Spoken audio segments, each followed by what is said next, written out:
Nuestro tema de investigación es conocer el método eficaz para el proceso de adaptación de prótesis en miembro inferior en pacientes mexicanos mayores de 20 años o que hayan terminado su proceso de crecimiento, revisión sistemática de la literatura.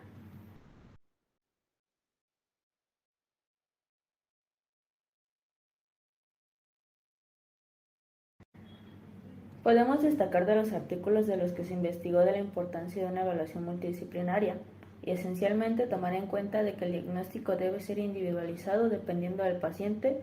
Escogimos la problemática basándonos en los antecedentes tales como en los que se calcula que 1 de cada 10 personas con miembros amputados se rehabilita y solo el 30% sabe usar de manera hábil y correcta sus aparatos y prótesis, dejando de lado el costo de estos siguiendo el dato en México.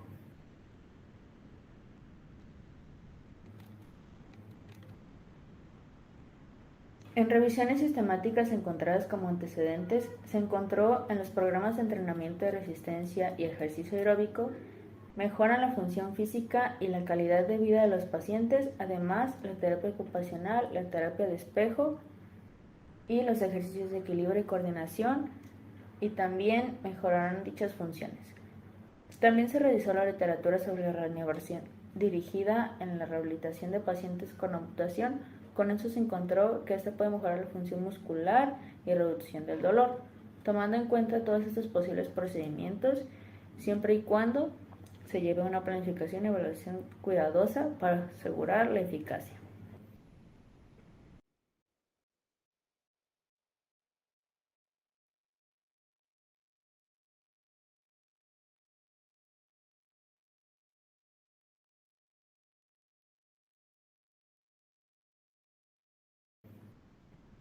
Después de habernos acercado más al tema y conocer un poco más sobre este, nos lleva a generar esta pregunta de investigación.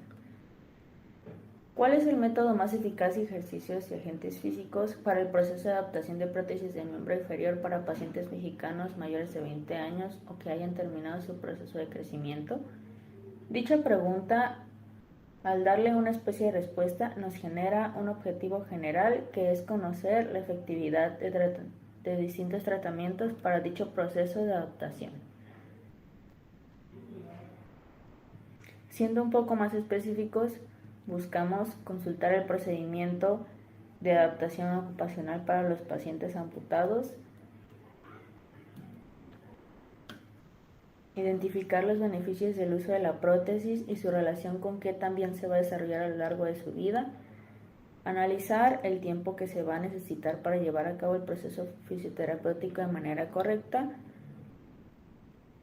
y verificar qué ejercicios son completamente necesarios o qué se pueden faltar para el proceso y asimismo cuáles están contraindicados para pacientes que cuenten con dicha prótesis.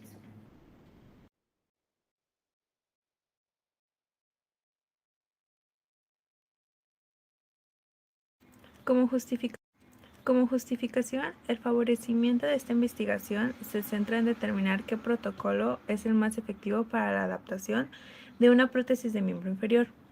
En este caso, conociendo la incidencia de amputaciones, además de los datos de aquellas personas que al contar con una prótesis saben utilizarla correctamente, la trascendencia social se centra específicamente en la población de amputados y en su entorno social, es decir, su participación en la sociedad aumenta y dichos pacientes se reincorporan a su vida cotidiana, mismos que beneficiarán directamente al paciente acortando el tiempo de rehabilitación y a la vez acorta los gastos de la misma.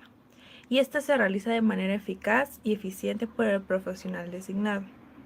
Los resultados que se esperan son una recopilación de las investigaciones anteriores para conocer qué tratamiento es más óptimo para personas con amputación del miembro inferior.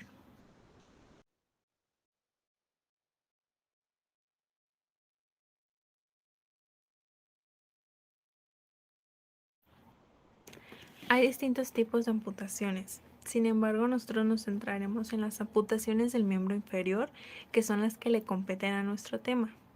Es muy importante conocer todos estos conceptos y estos tipos de amputaciones que existen. Transtibial. Se realiza entre la rodilla y el límite de los tobillos. Desarticulación de rodilla. Como el nombre lo indica, es a nivel de la rodilla y el ras del fémur. Transfemoral. Se realiza una incisión llamada boca de pez donde se amputa entre cadera y rodilla, es decir, en cualquier parte del fémur. Desarticulación de la cadera. Es la amputación del miembro inferior a través de la misma articulación de la cadera. Hemipelvectomía. Puede ser de tres tipos: interna, con recesión a los órganos intrapélvicos y conservación del miembro inferior; externa, con desarticulación del miembro inferior afectado y compuesta, asociando recesión de los órganos intrapelvianos con desarticulación del miembro afectado. Prótesis. Es la extensión artificial que reemplaza la parte faltante del cuerpo. Durante la rehabilitación y la adaptación de una prótesis tenemos dos etapas y nos enfocaremos en la etapa protésica, que se divide en 4 fases, que hablaré más adelante de ellas.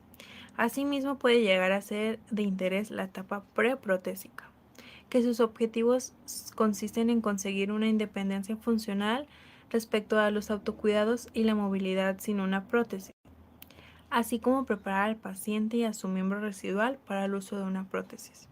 Esta preparación se logra mediante aprendizaje de la realización del vendaje del miembro residual para conseguir la forma deseada del muñón, ejercicios fortalecedores del muñón, ejercicios para ampliar y conservar el arco articular. Protésica. Como el paciente ha alcanzado buena fuerza muscular, buena configuración del muñón y no presenta complicaciones, se remite a la etapa protésica. Una vez que el paciente ha recibido la prótesis, necesitará un nuevo entrenamiento para aprender a funcionar de manera adecuada con ella. El objetivo se dirige a conseguir un patrón de marcha suave y simétrico para lograr el máximo rendimiento energético y mejor estética. La primera fase es aprender a colocarse y quitarse la prótesis. La segunda fase es el entrenamiento de la marcha entre paralelas con la prótesis rehabilitadora. La tercera fase es el entrenamiento de la marcha para ser menos dependiente a la misma prótesis. Y la cuarta fase consiste en el entrenamiento para ser independiente totalmente de la prótesis.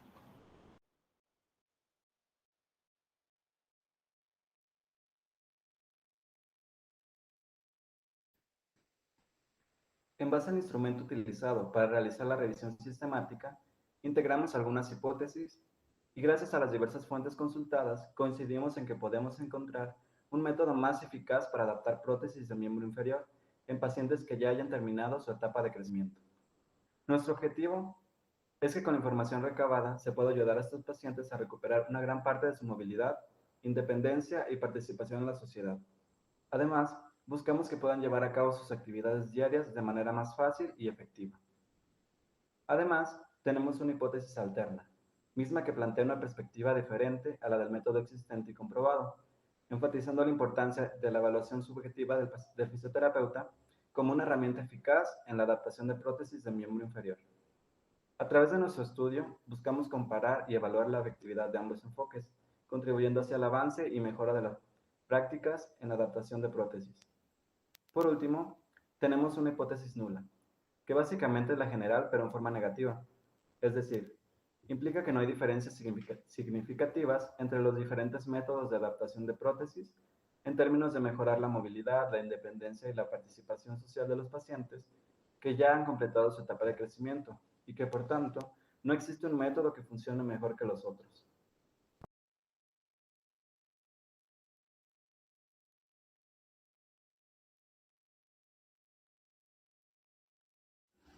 Nuestro Nuestro diseño de investigación no abarca una experimentación u observación para obtener los resultados, sino que se basa en una revisión sistemática de la literatura, que es un tipo de estudio en la que se recopila, analiza y resume de manera exhaustiva toda la información relevante existente sobre un tema específico. En lugar de basarse en opiniones individuales o estudios aislados, se utiliza un enfoque estructurado y riguroso para identificar, evaluar y sintetizar la evidencia científica disponible. Además, a su vez se toman las bases del modelo PRISMA. Para poder recopilar la información y ésta sea confiable y veraz, tomaremos en cuenta ciertos criterios. Para poder incluir la información, debe ser clara y específica sobre algún método utilizado en la adaptación de una prótesis de miembro inferior a nivel de tibia, rodilla, fémur o cadera, ya que si no sería imposible que nos resulte de utilidad. Además, debe contener información sobre una amputación de miembro inferior, exceptuando la desarticulación de tobillo, ya que también es necesario conocer sobre los diferentes tipos de amputaciones del miembro inferior que se pueden realizar, para de este modo llegar a conocer el método específico que requiere cada una de ellas. Y por último, que se involucren pacientes mayores de 20 años o que ya hayan terminado su proceso de crecimiento, ya que se busca que la prótesis no se esté modificando a causa del desarrollo del paciente. Eso implicaría abarcar otra problemática y la investigación se tornaría aún más compleja. Por el contrario, se descartarán aquellos artículos que no contengan información relacionada con algún método de adaptación de prótesis de miembro o que la información sea de mala calidad, es decir, que no sea concreta o específica sobre el tema de nuestra investigación y provenga de fuentes dudosas. Además, cualquier tipo de información que no hable acerca del tema se eliminará automáticamente.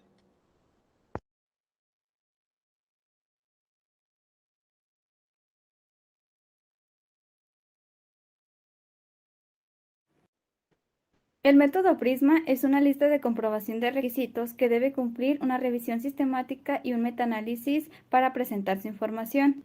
Las revisiones sistemáticas, como ya se mencionó, son una forma de investigación, de recopilación de información, y estas son útiles en muchos aspectos críticos, ya que pueden proporcionar un resumen del estado del conocimiento en un área determinada, a partir de los cuales se puede identificar futuras prioridades de investigación, abordar preguntas que de otro modo no podrían ser respondidas por estudios individuales, identificar problemas de la investigación primaria que pueden ser corregidos en futuros estudios, y generar o evaluar teorías sobre cómo o por qué ocurren ciertos fenómenos de interés. La lista de verificación de Prisma 2020 incluye 7 secciones o dominios con 27 ítems, algunos de los cuales incluyen subítems. Estas secciones a grandes rasgos son el título, el resumen, la justificación, los adjetivos tanto generales como específicos, los métodos que incluyen las estrategias de búsqueda y el proceso de selección de los estudios a realizar, los resultados, la discusión y otra información como la financiación, el conflicto de intereses y la disponibilidad de datos, códigos y otros materiales. Asimismo, las revisiones sistemáticas representan el más alto nivel de evidencia, ya que recopilan información de estudios referidos a una pregunta específica. Por lo tanto, las revisiones sistemáticas generan diversos tipos de conocimiento que tienen el potencial de beneficiar a muchos grupos. Las publicaciones completas de revisiones sistemáticas permiten a los lectores evaluar la capacidad de los métodos y por lo tanto la fiabilidad de los hallazgos. Es por estos aspectos que llevamos a cabo la realización de nuestra investigación en base al modelo Prisma, debido a que es la forma en la que se debe realizar una revisión sistemática para poder conocer cuál es el método más eficaz para la adaptación de una prótesis de miembro inferior. Como también les explicaré un poco sobre el diagrama de Prisma, el cual comienza con una identificación de estudios previos de una base de datos, registros y archivos para poder eliminar aquellos que no sean de interés, y con ello poder pasar a la siguiente, que es el cribiado, donde se hacen análisis de los documentos recuperados en dicha búsqueda. Y como última etapa están las inclusiones, en donde se deben conocer los nuevos estudios incluidos en la revisión sistemática.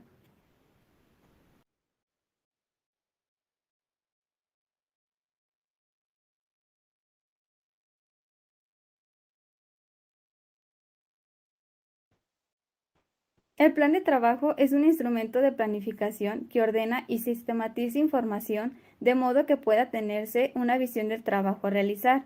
De este modo, nos indica infraestructuras en donde se necesitará un área en común para realizar sesiones colectivas para llevar a cabo el proceso de nuestra investigación. Los recursos humanos, en este caso seremos 4 estudiantes de la licenciatura en terapia física los que llevaremos a cabo la recopilación de esta información.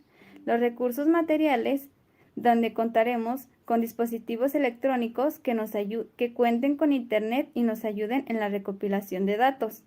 Los recursos financieros, que en este caso no serán necesarios ya que no se trabajará con personas. Y por último, el diagrama de Gantt, que muestra las actividades realizadas durante el periodo de tiempo de investigación. Es decir, el plan de trabajo nos ayuda a concretar ideas respecto a lo que queremos lograr, cómo vamos a lograrlo y cuánto tiempo nos llevará a hacerlo, así como quiénes lo llevaremos a cabo.